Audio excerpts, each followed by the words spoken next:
Leandro Santoro, gracias por venir. ¿Querés meterte en este embrollo? Primero, buenas tardes. No, pero bueno, la verdad es que la Argentina, comparado con otros países de la región y del mundo, tiene mucha más vocación por vacunarse.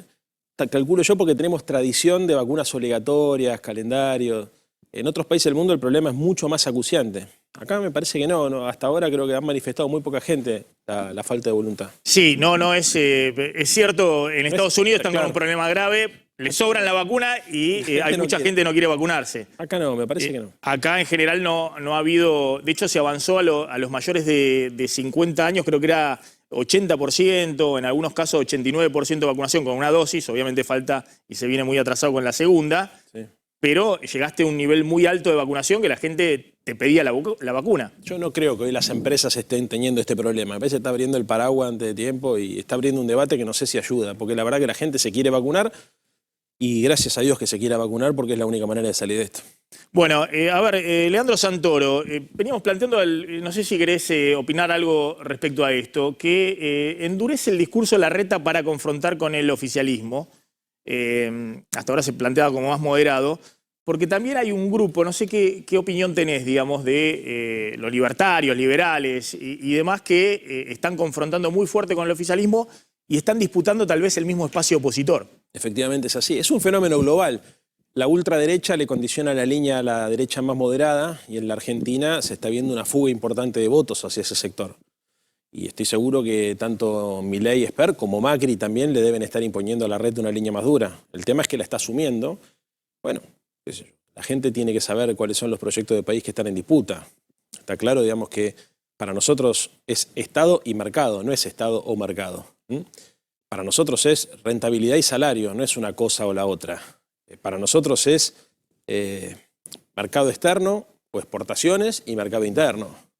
Y yo creo que acá hay que tratar de racionalizar el debate, porque uno de los problemas de la centrifugación, digamos, de la línea política, que es consecuencia de la polarización, cuando se van hacia los extremos, es que perdemos la oportunidad de discutir efectivamente qué es posible hacer en la Argentina. Yo creo que muchas de estas posiciones son testimoniales, o sea, nadie seriamente puede pensar que si el Estado se retira, por ejemplo, de la regulación económica, las cosas pueden funcionar mejor. En todo caso, tenemos que discutir cómo se regula, ¿no? De qué manera favorecer a que la inversión privada llegue a la Argentina y genere puestos de trabajo de calidad, no signifique solamente condiciones de rentabilidad para muy pocos. Y esa es una discusión que requiere actores racionales. Y si la derecha o la centroderecha se deja llevar por la ultraderecha, va a perder la racionalidad y vamos a perder un punto de contacto y vamos a perder una oportunidad para discutir qué país queremos. Pero tenían punto de contacto, pues yo veo que había una grieta muy fuerte, más allá de las imágenes del año pasado entre Alberto Fernández y Larreta, en el tema pandemia, que después se rompió. Pero estaban muy cómodos, tanto el oficialismo, kirchnerismo, como Juntos por el Cambio, muy cómodos en la grieta.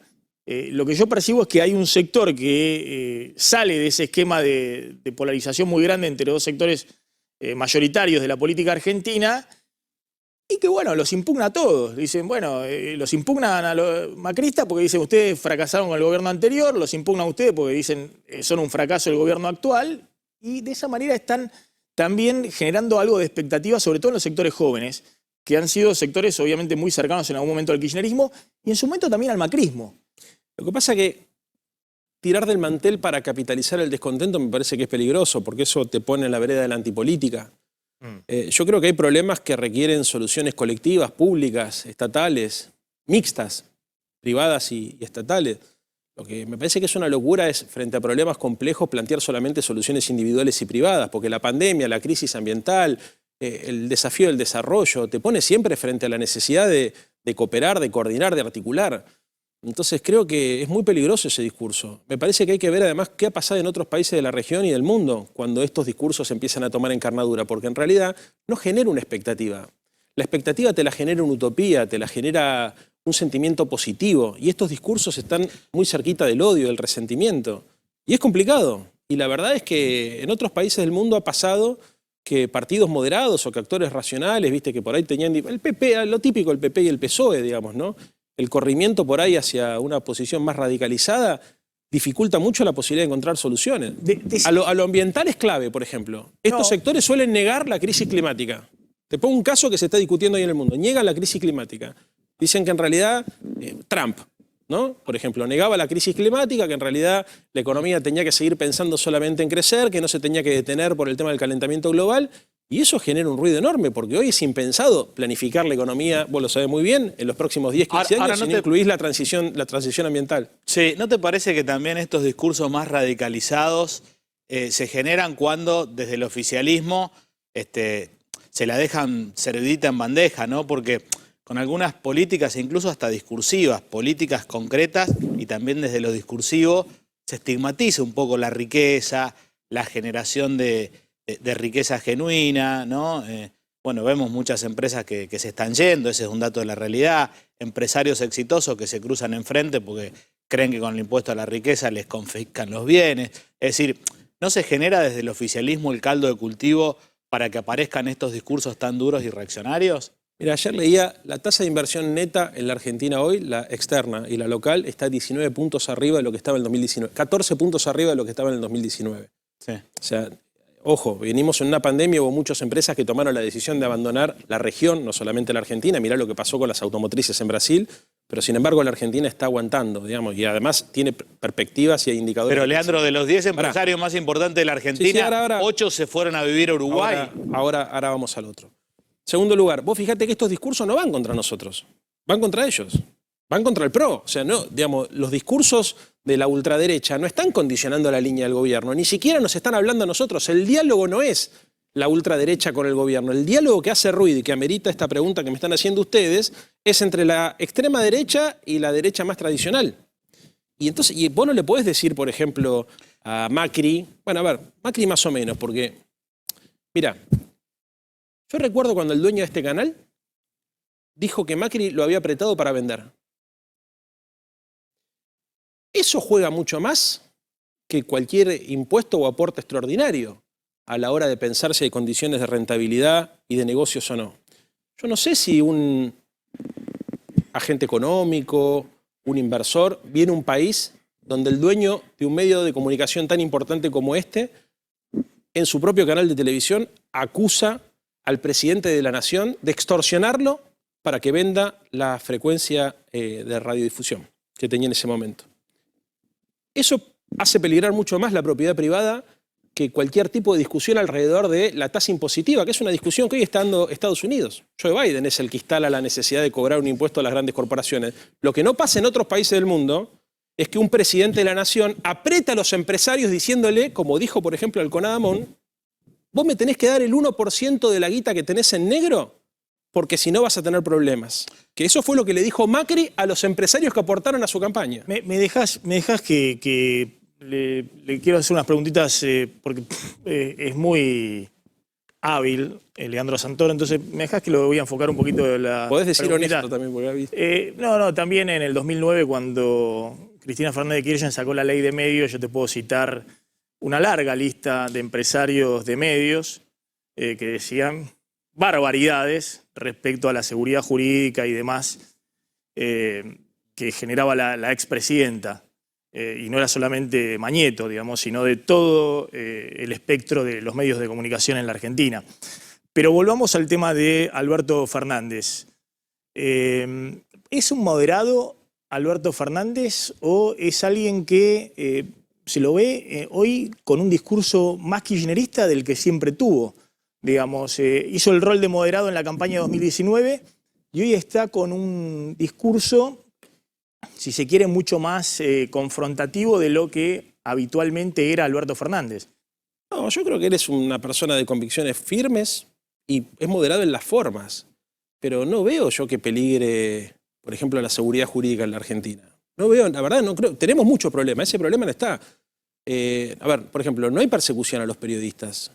No hay persecución, no hay ni presos políticos ni políticos presos, a ver, Maxi. A ver, lo que hablamos, de la oposición, recién ¿no? estábamos hablando con Martín Lustó. Martín Lustó decía que, bueno, ese discurso, vamos a Venezuela, un poco se había agotado, que la sociedad le había puesto ya en su momento frenos al kirchnerismo. Se lo puso en el 2009 con De Narváez, se lo puso en el 2013 con Massa, se lo puso en el 2015 con Macri.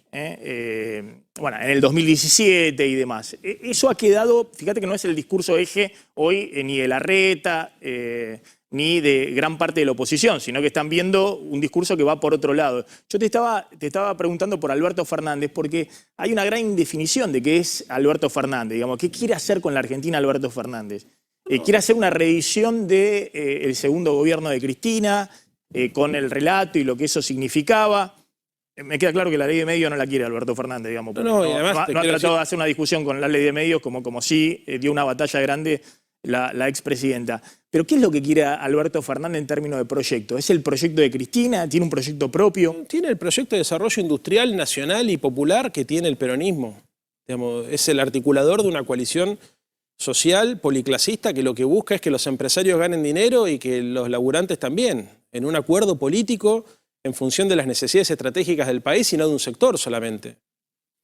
Lo que pasa es que la crisis en realidad... ¿Es el cuarto gobierno kirchnerista o es otro proyecto? Te voy a proponer una cosa. Mira, Sí. Cuando se funda Clarín, funcionaba como el house organ del desarrollismo. Sí. Frigerio, bueno, todo Noble, eran tipos que pensaban la Argentina y que tenían un lugar para escribir en función de un proyecto colectivo integral. Ese modelo hoy desapareció, o sea, no hay, casi te diría, la UIA no tiene un proyecto de país, tiene un proyecto sectorial. La CGT tampoco lo tiene, como tampoco lo tiene el movimiento estudiantil. Durante muchos años vos sabías que la FUA, además de discutir las reivindicaciones de su sector, discutía cómo se tenía que organizar la Argentina. La sociedad rural discutía qué tenía que hacer el campo, pero también discutía cómo se tenía que industrializar ese valor agregado o ese producto, esos recursos naturales para agregarle valor agregado. Lo mismo pasaba con los distintos sectores de la sociedad. Desde hace algunos años, cada sector de la sociedad se corporativizó y empezó a reclamar solamente por su sector.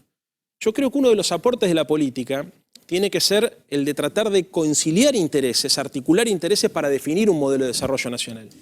Y la verdad es que Alberto eso lo tiene muy claro. Pero bueno, o sea, Alberto lo que está buscando... Está bueno por ejemplo, el punto no que es haces. campo o industria, es campo e industria. Yo estuve la semana Bueno, pasada... entonces hay una diferencia grande respecto al segundo gobierno de Cristina. Lo que pasa es que... Porque la definición del segundo gobierno de Cristina fue la confrontación. No, fue la identidad del gobierno. se plantea... Los medios de comunicación, el campo, los bancos. No, a ver, yo creo que cada gobierno... Y los políticos eran, si se quiere, los empleados del poder económico. ¿Te acuerdas cuando Cristina dijo, le dijo a Brito, me acuerdo que le dijo, que vengan los dueños y no me traigan a los empleados? Se refería a los empleados, a los políticos, de los dueños de los medios vuelvo con lo mismo, o sea, del poder económico. durante el gobierno de Cristina, con todas las dificultades que tuvo ese gobierno, con todas las cosas que le podés criticar, los empresarios ganaron mucho dinero. De hecho, muchos de los empresarios que financiaron la campaña de Macri terminaron teniendo problemas en sus balances porque perdieron guita por primera vez. O sea, y es una de las cosas que me parece que se sostuvo en la discusión del 2019. Nosotros queremos recuperar el círculo virtuoso de la producción, el trabajo y el consumo. A ver, Arcor perdió guita en el 2001, en el 2018 y en el 2019. Pero no te lo estoy impugnando, te estoy preguntando si efectivamente como visión de proyecto de país que tiene Alberto Fernández, allí puede haber una diferencia respecto a la forma de gestionar que tenía Cristina, que era la confrontación. Lo que pasa es que ahí hay dos problemas. Primero, que nosotros estamos en una emergencia, que es lo que creo que dijo Alberto en estas horas, ¿no? La vocación de aprovechar los próximos 2 años para reafirmar el contrato electoral de la campaña del 2019 y proponer nuevamente, digamos, un compromiso alrededor de la producción, el consumo y el empleo.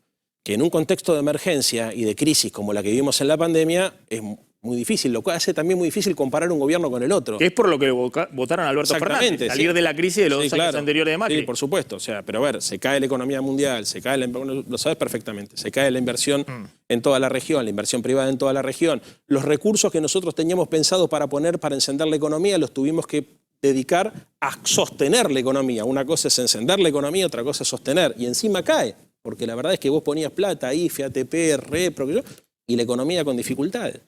Entonces, me parece que la intención de nuestra coalición siempre fue clara. Digamos, acá hay 2 proyectos de país. Uno, que es rentístico, especulativo, basado en el endeudamiento externo, y otro, que es el que tratamos de representar nosotros, con todas las dificultades que tiene hacer política en la Argentina, hacer política industrial, hacer política para administrar el comercio exterior, hacer política de ingresos, hacer política en cada una de las áreas, política energética. Vos pensás que mientras vas haciendo cosas tenés que ir recuperando la herramienta. No es joda lo que hizo Macri. Macri desarticula en 4 años las capacidades de un Estado que ya venía con dificultades y las tira más al descenso. Te digo la sensación que me da cuando definís los modelos de un lado, del otro y demás. Todos tratan de definir, y los otros reconocen, sí, tenemos un modelo totalmente distinto al oficialismo, te dicen en la oposición. Obviamente todos tratan de definir, y hay modelos en el mundo más liberales, más intervencionistas, de todo tipo, más socialdemócratas, de todo tipo. Y hay en general modelos exitosos de todo tipo. El problema de la Argentina es que más allá de los modelos que vos definís, el otro dice esto, nosotros decimos esto, son los resultados. Y los resultados de lo que se ve en la última década en la Argentina son resultados muy pobres. Obviamente no te digo la catástrofe actual o los últimos 4 años de Macri, sino en general pareciera ser que la sociedad, porque de hecho por eso perdió el kirchnerismo también en el 2015, porque la sociedad estaba esperando algo más. Lo apostó a Macri, fracasó, digamos. ¿Cuál es la propuesta hoy, mirando a futuro, más allá de identificar lo malo y el desastroso, sí, pero bueno, que es el oponente? Pensá esto, Maxi. Alberto llega y antes de que se declare la pandemia tuvo que iniciar un proceso de renegociación de deuda con los acreedores privados. Le ahorró a la Argentina 37.000 millones de dólares. ¿Esto en qué se traduce? Se traduce en ahorros de divisas para poder dedicarle al crecimiento y a la producción. Vos sabés que hay un problema que se llama restricción externa que hace que cada vez que pensás un modelo de desarrollo, el modelo se te empieza a empastar cuando faltan dólares. O sea, para nosotros la situación, la restricción externa y el bimonetarismo es el gran problema de la economía argentina que hay que resolver. Entonces, no es lo mismo un modelo de país que endeuda para generar fuga y capitalización financiera que un modelo de país que resuelve la deuda que dejaron otros y trata de conseguir administrar los dólares que tiene en función de un proyecto industrial. Nuestro modelo de país es muy claro, es industrial, es soberano y es solidario. O sea, ¿qué es lo que buscamos nosotros? Que los dólares productivos de la Argentina se queden en la Argentina y que expandan las capacidades productivas. ¿Qué es lo que decimos? Tomaron 100.000 palos. ¿Dónde están esos dólares? ¿A dónde fueron? ¿Dónde están invertidos? ¿Se hizo más obra pública? ¿Se prestaron dólares para que la industria aumente sus capacidades? Porque después de tomar 100.000 millones de dólares, la economía de promedio cayó en los 4 años de Macri, 4 puntos. Entonces, vos decís, che, parece que es una cuestión dicotómica y sencilla, pero en el fondo, vos sabés perfectamente que hay una mirada más liberal, digamos, que en el mejor de los casos favorece solamente al campo, en el mejor de los casos, y favorece al sector financiero, y tenés otra mirada que es más industrial, que obviamente desde mi perspectiva se tiene que asociar con el campo. La discusión campo-industria no va más en la Argentina. Si nosotros queremos un modelo de desarrollo sustentable, es campo e industria, y que el sector financiero cumple el papel que tiene que cumplir a la hora de financiar las capacidades productivas, no que esté todo el tiempo en la timba y en la especulación de los bonos. Yo insisto, a mí me parece que lo que está faltando a la dirigencia política son resultados. Entonces, más allá de que me explique, mirá, el campo, la industria, el proyecto... Bueno, resultados, a ver... Son los resultados. Pero bueno, está bien, tienen 2 años. Obvio, pero tienen además... 2 años de gobierno por delante. Pero perdóname, Leandro, los resultados hasta ahora, más allá de que tu discurso es fascinante, porque realmente nadie puede estar en contra de lo discursivo, pero después está la realidad. La realidad es que esta semana dejó de producir soja en Argentina Bayer, que compró Monsanto, el país que exporta, es el tercero a nivel mundial en exportación de soja, se fueron. Se fueron más de 30 multinacionales. Esta semana se fue Dow del puerto de San Lorenzo. Los empresarios que les va bien se cruzan enfrente porque, digo, como dice Maxi, respecto a los resultados, si vos evaluás lo que pasó en términos de inversión y en términos de anuncios de empresas para con Argentina, desde que está Alberto Fernández, y los resultados, no es ideológico, técnicamente se fueron. Más allá de que tu discurso sea fascinante, si querés. Pero vos sabés lo que pasa. Pero ¿qué les pasa? ¿Les cuesta convencerlo? No. ¿Por qué se van? A ver, Alberto, los 2 meses y medio de ser presidente, le tuvo que decir a la gente que se quede en casa y la economía sufrió un paro cardíaco. O sea, pero eso pasó en el mundo. Claro. Y las empresas no se van de todos los países. Claro. Primero, sí, de los países periféricos como el nuestro, obviamente. En segundo lugar, no es cierto que se están yendo todas las empresas porque, por ejemplo, hay empresas que están reinvirtiendo utilidades. Hoy, te digo, estaba chequeando hoy los números. Yo estuve la semana pasada en Accenture. Están tomando 1.200 programadores nuevos. Son empresas, digamos, vinculadas a la economía del conocimiento que están creciendo. Hoy, por ejemplo, los primeros indicadores, la industria está por encima de los indicadores, hoy, en pandemia todavía está por encima de los indicadores del 2019, lo mismo la construcción. Estamos invirtiendo 2.2 puntos porcentuales del Producto Bruto Interno. Datos concretos, estuve con Piñanelli de Smata, tomaron 11.000 empleados de las automotrices, hay proyectos de inversión de casi todas las terminales, están tomando empleados hoy en la construcción. ¿Se siente todavía en la economía de la clase media la recuperación? Y no, de a poco se empieza a sentir. Obviamente que tenemos problemas graves y los vamos a resolver. Ahora, lo que nosotros tenemos claro es hacia dónde vamos. ¿Sabés hacia dónde vamos? Un país industrial, soberano y solidario. Nosotros creemos en el empleo, creemos en la producción, creemos en la distribución del ingreso y creemos que el sistema financiero tiene que estar puesto al servicio de la producción y de estos valores. No tiene que ser un fin en sí mismo. Yo quiero poner al ser humano en el centro del debate. Y a pesar de todos los límites que nos puso la pandemia, el contrato electoral sigue siendo el mismo. Te hago una última respecto a cómo evaluás vos al gobierno, digamos, ¿no? Vos tenés una relación personal con Alberto Fernández. ¿Este es el gobierno que vos imaginabas? Porque, por otro lado, vos conocerás, porque recorres todo el espinel, digamos, de la política y de tu propio espacio. Hay muchas críticas dentro del propio espacio del Frente de Todos al gobierno. Desde Cristina, a los funcionarios que no funcionan, hasta los gobernadores que decían, bueno, pero Alberto nos había prometido otro protagonismo, otro tipo de gestión, el peronismo con mayor preponderancia que Cristina y el kirchnerismo. ¿Cómo evaluás vos? Porque vos sabés que más allá de que obviamente para vos es de taquito encontrarlo a Macri o Larreta enfrente o a los libertarios y demás, hay críticas muy fuertes dentro del propio espacio a la gestión de gobierno, ¿no? Empezando por la expresidenta. Yo hablo con Cristina. ¿Y qué dice? No, ella obviamente, a ver, es una persona que pone siempre la vara muy alta, pero no tiene una posición de boicoteo al gobierno de Alberto. No digo boicoteo, respecto a la crítica. No sé si será constructiva o no, pero una crítica respecto a lo que decía antes, los resultados, la gestión. Ver, todos entendemos, acá hay dos cosas, ¿no? Primero, todos entendemos que es una situación de emergencia extraordinaria la que estamos pasando. Está claro. O sea, a ver, alcanza con mirar los indicadores de la región y del mundo, mirar los números de CEPAL, o sea, son horribles todos. Me parece que la discusión, en todo caso, puede estar puesta en algún funcionario en particular, si está a la altura de la circunstancia o no está a la altura de la circunstancia, pero en términos del rumbo general del gobierno estamos todos de acuerdo. Y además todos entendemos que las expectativas pre-pandemia no corren hoy. Pero vos pensá esto, Maxi, Alberto tiene que enfrentar, además de la pandemia, la recesión y la inflación. La Argentina entra en el 2018 en recesión y en el 2019 nos entregan un país con 54% de inflación. En los manuales de economía o te pasa una cosa o te pasa la otra. Rara vez te pasan las dos cosas al mismo tiempo. Entonces, si vos tenés que, por ejemplo, utilizar todo el instrumental ortodoxo para tratar de estabilizar los precios, sabés que tenés problema con la reactivación económica. Y si utilizás el instrumental heterodoxo para tratar de reactivar la economía, sabés que se te puede recalentar el tipo de cambio. Entonces, hagas lo que hagas, por el contexto en el cual nos toca gobernar, la situación va a ser siempre subóptima. Y cualquier funcionario y cualquier dirigente político quiere el óptimo y quiere más del óptimo. Cuando vos decís, che, esto es subóptimo. Claro. Ahora, en este contexto, la gente sabe que a pesar de todos los problemas que nosotros tenemos, la dirección del gobierno es clara y el objetivo siempre es el mismo, es tratar de beneficiar al conjunto de la población, no a los sectores más concentrados. Leandro Santoro, gracias, muy amable. Con esta última frase te levantan en Revolución Popular y... Ustedes tienen una obsesión con Revolución Popular, porque cada vez que vengo a este canal, lo mismo me dice Novarecio. A propósito. Sos el ídolo de ahí de YouTube.